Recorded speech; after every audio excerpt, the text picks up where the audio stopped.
Again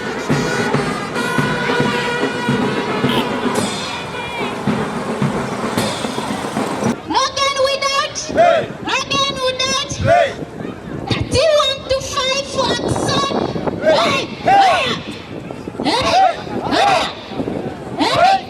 As the world celebrated women and their personal achievements on the 8th of March 2024 under the theme Accelerating Gender Equality Through Women Empowerment, many stakeholders within Koboko District and West Nile region reiterated the need to support women. I'm so pleased today to stand before you as a refugee leader.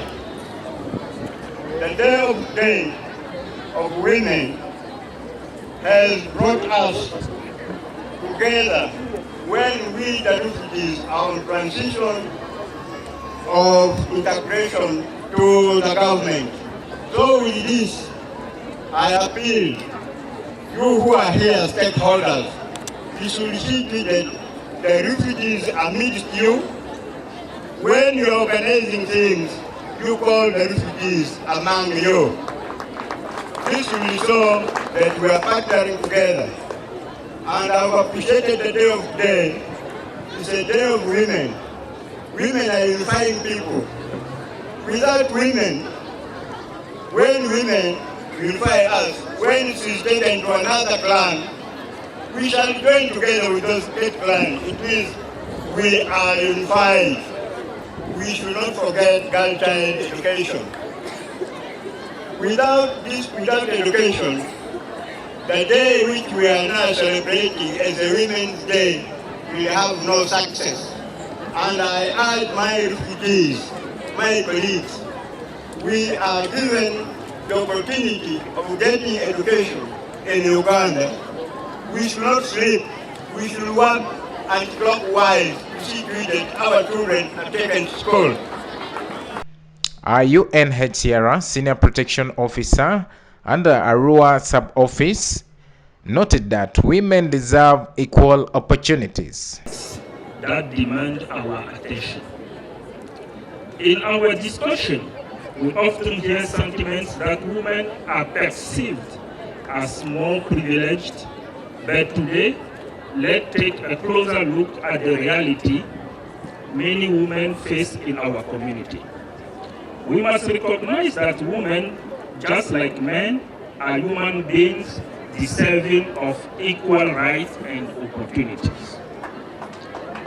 Consider the situation women encounter daily in our community. We are talking about survivors of gender-based violence. We are talking about education challenge. We are talking about unemployment and unrecognized work. We are talking about poverty and hunger. We are talking about limited decision-making power. We are talking about marginalization in leadership and financial exclusion. This is the daily challenge that many women faced. Reflecting on this challenge, it becomes imperative to address the root causes and work collectively toward positive change.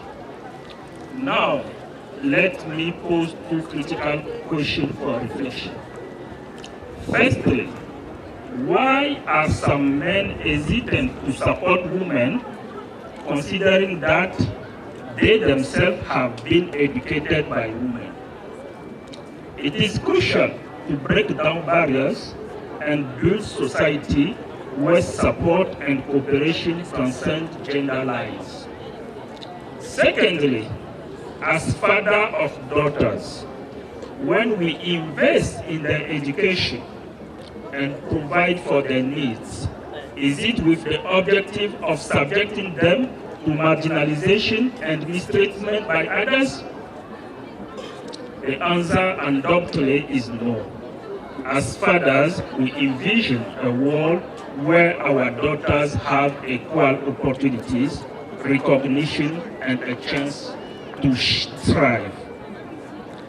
To accelerate equality for women economic empowerment, we must foster a comprehensive understanding of the change required in our humanitarian context. This involves clarifying the reason for change, recognizing that empowering women economically is not just a matter of justice, but a key driver for community development. The LC3 South Division cautioned women against engaging in the use of drugs. But it's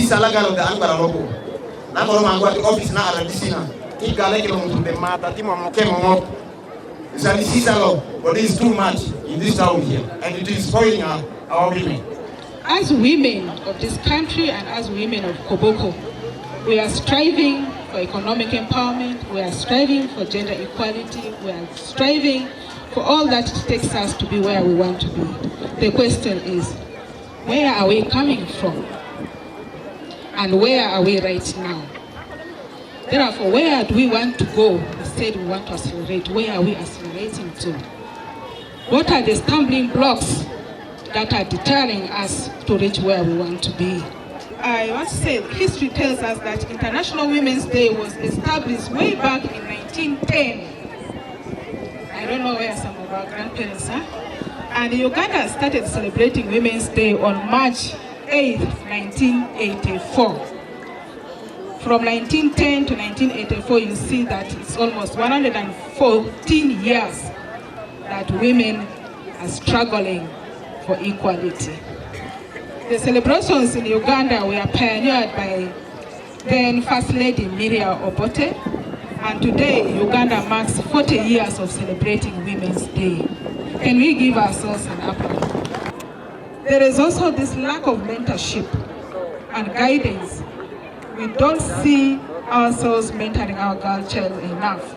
Instead, we become perpetrators of violence ourselves. The mothers, I want to challenge us here today that the way sometimes we mentor our girl children, in the way we behave, in the way we dress, it beats logic to say that we are mothers and role models. Some of us, we dress in an unbecoming manner that even your children feel ashamed to identify with you. There is now a new dressing code for pregnant women. My God.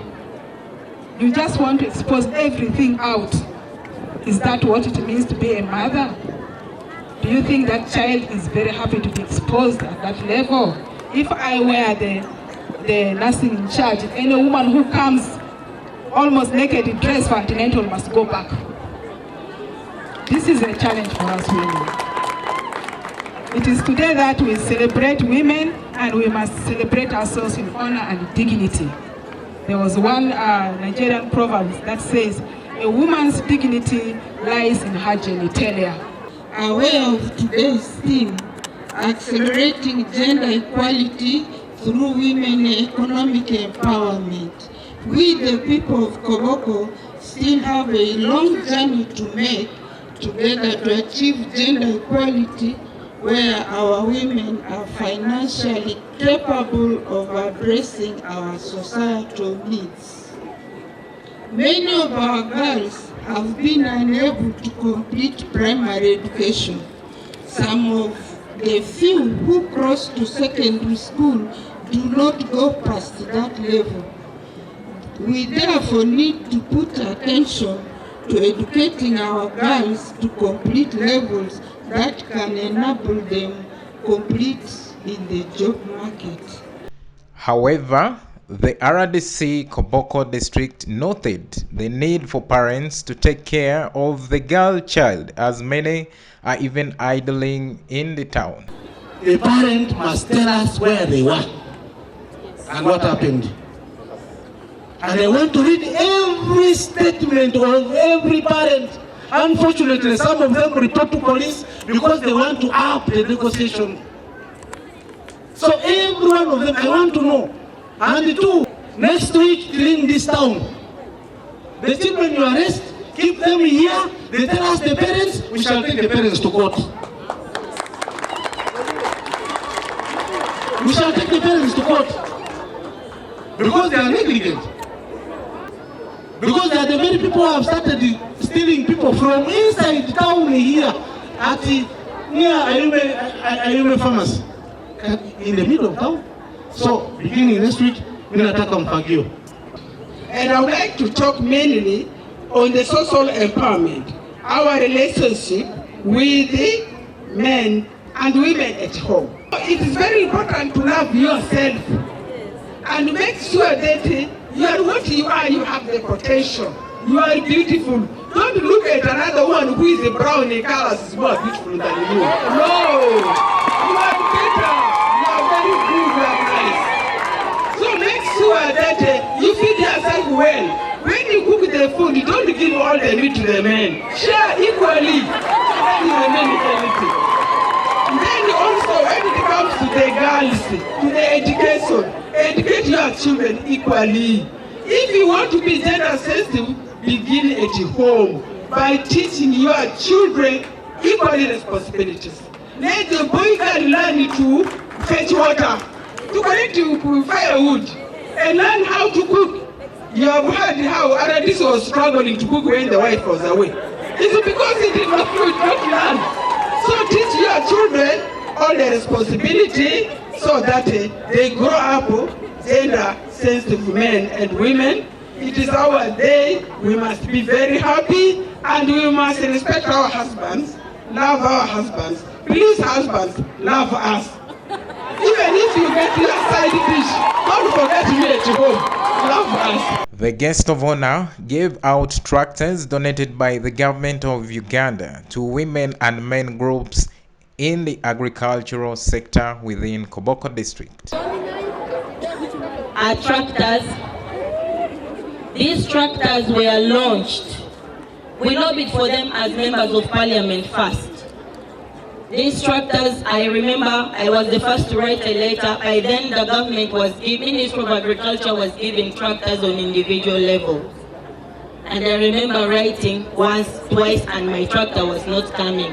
And he came, talked to members of parliament of northern Uganda, and he has given us tractors. Members that are going to receive these tractors, those ones are hand tractors. They are 16 in numbers, and that big tractor is 1. These are not my tractors, mine are coming. These ones are for the government of Uganda. All your members of parliament, the Minister of Agriculture, and the President of this country, plus Koboko local government.